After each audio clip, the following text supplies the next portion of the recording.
Hi, listeners. Thanks for joining in. Welcome to another HRO Today Educational Podcast. In this series, we aim to provide you the latest workforce management approaches and best practices in HR. I'm Debbie Bolla, Senior Vice President and Editorial Director of HRO Today.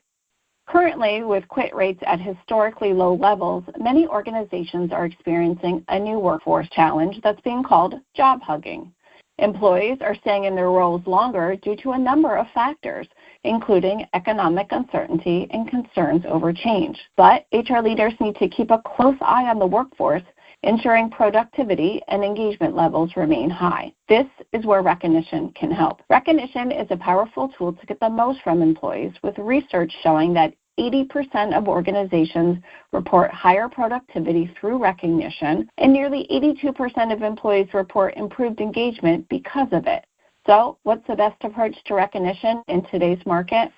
Luckily, I have an expert here today to answer this question and more.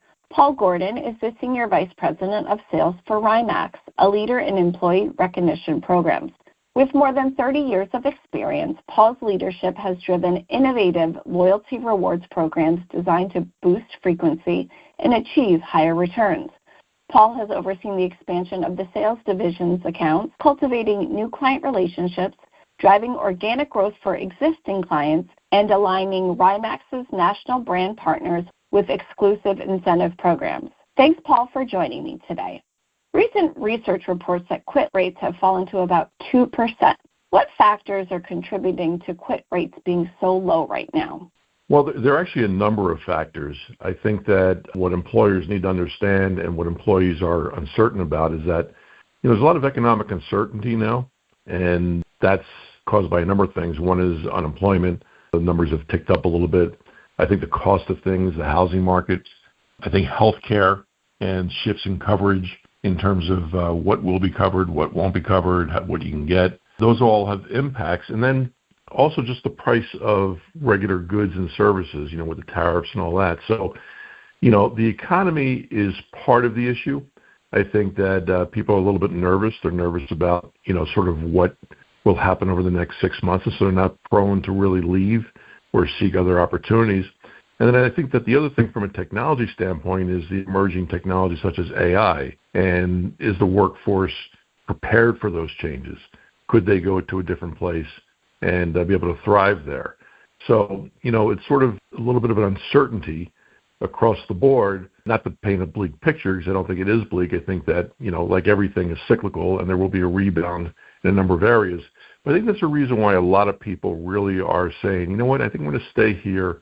It may not be the best opportunity for me, or I may not even have even more opportunities within the organization, but right now is not a good time to take a move. And I think that's really where we are right now. Right, and some experts are calling this job hugging, where employees are staying at jobs because of concerns. So if this is happening, job hugging at organizations, what can they do to ensure workers are staying motivated and productive? Well, I think if I obviously had the golden answer, I would be able to solve a lot of problems across the board. But I think that, the pandemic changed everything.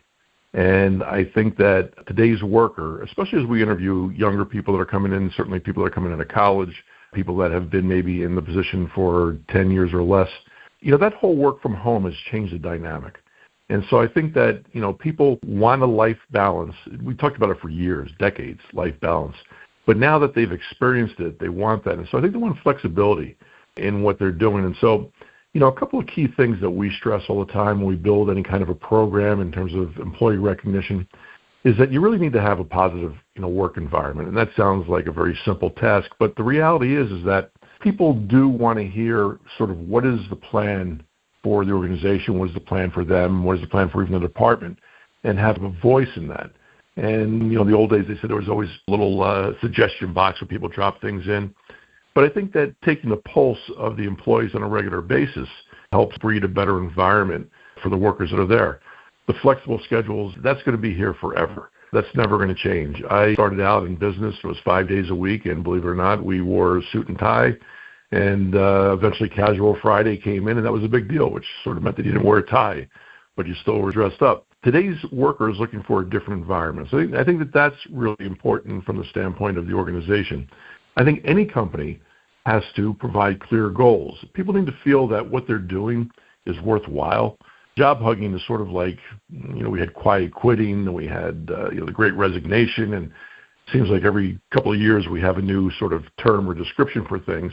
But people need to get a sense that what they're doing matters, and specifically what their position is really matters. And so I think that when they have clear goals, they perform better. And if they understand where the organization wants to go, then that really becomes a big part of it. Now, our business is employee recognition. It could be through programs that are specific to certain benchmarks, whether it's attaining certain sales goals or efficiencies, or it could be safety programs.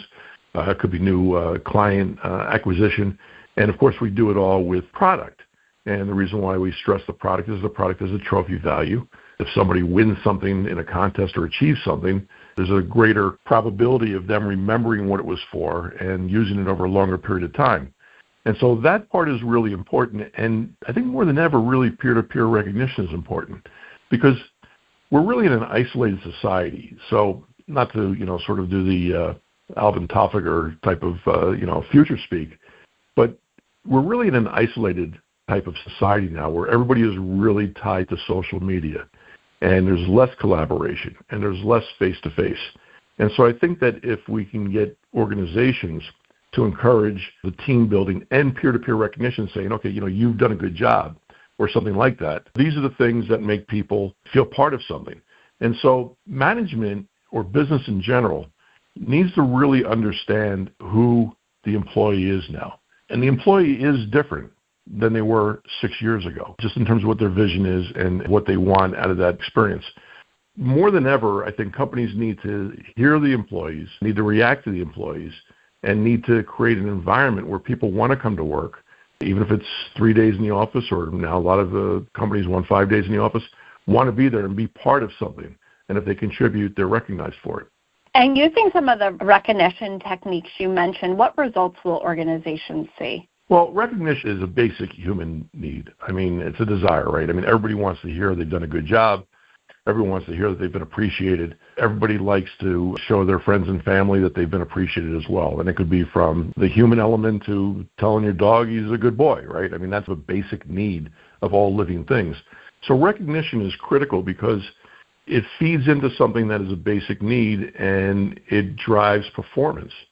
So if you tell somebody, to do something and then they achieve it, there's great satisfaction. I mean, right now the NFL season is going to start, and it's the best time of the year for me. I love football season. But what do they all want? At the end, they want the ring, right? They want to be a champion. They want to be recognized for something.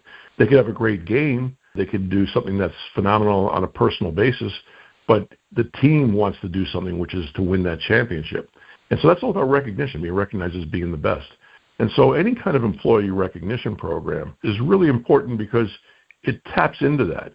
And if you come home and you tell your wife or your husband or your kids, look what I won. I was given this because I did the following things within my organization. I'm one of the top performers. That pride that's instilled in the individual and the family unit goes a long way.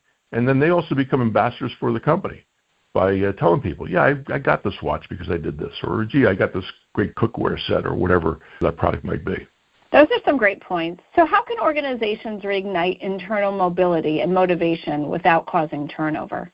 So I think that we really have to invest in career development. It takes so much money and human capital to onboard someone, and you really don't want to see high turnover. You want to see somebody come in, excel, hopefully progress through the organization. And so I think the career development is really important, and that goes back to really everything from training to to improving them along the way with online courses or workshops, things like that.